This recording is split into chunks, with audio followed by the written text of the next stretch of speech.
Here we go. Ashtray full of cheap cigarette butts.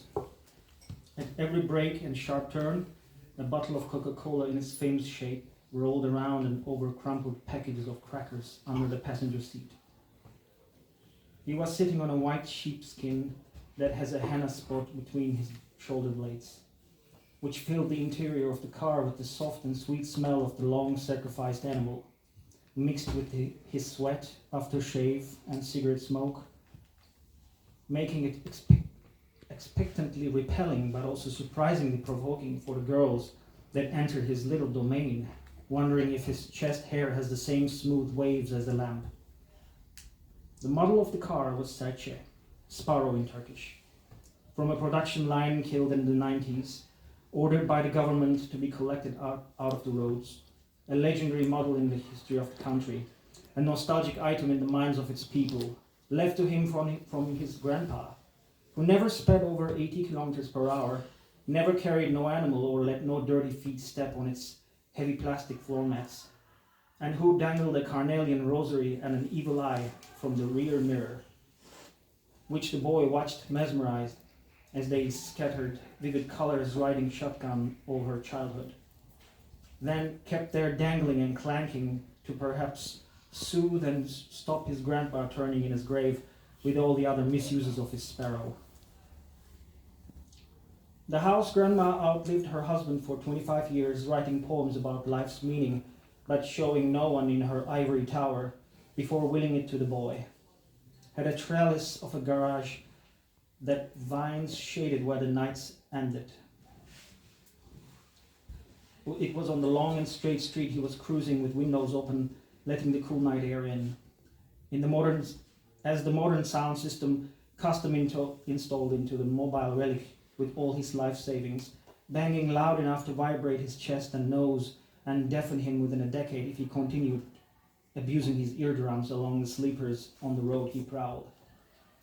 But few fully woke up to his choice of music, because the decibel was already high in the hood, thanks to the delivery guys on their ancient scooters going ratatata, rushing hot meals to their midnight cravers, to fat dudes salivating alone or in bands across giant screens, with controllers on hand, contributing to the general cacophony of the town, cranking up the volume to drown the tearjerker soundtrack of the TV series their sweet old neighbors had been waiting all week. Grandpa's short hair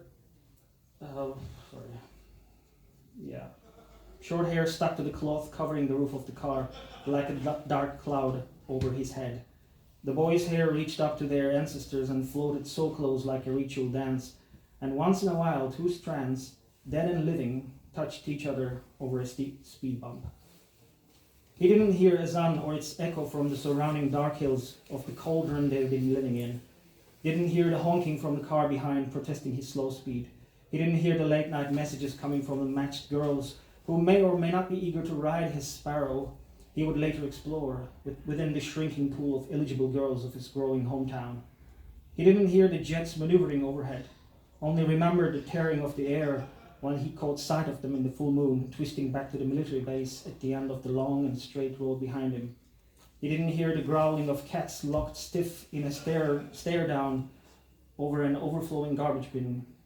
He didn't even hear himself thinking about the muscle-breaking job of disassembling a minivan waiting for him early morning tomorrow that would pay for the gas he's burning tonight, but not for the cigarettes. The idea of a passport was ridiculous. How could he take his sparrow with him to those foreign lands? Him, the sparrow, the long street, the music, this town and its dwellers were all of this soil as a peach to its tree, like a perfectly placed, tightly knit lace of a particular pattern over a dusty dashboard. He was handsome as a cat. His blue eyes would reflect daggers from the side mirrors into the night.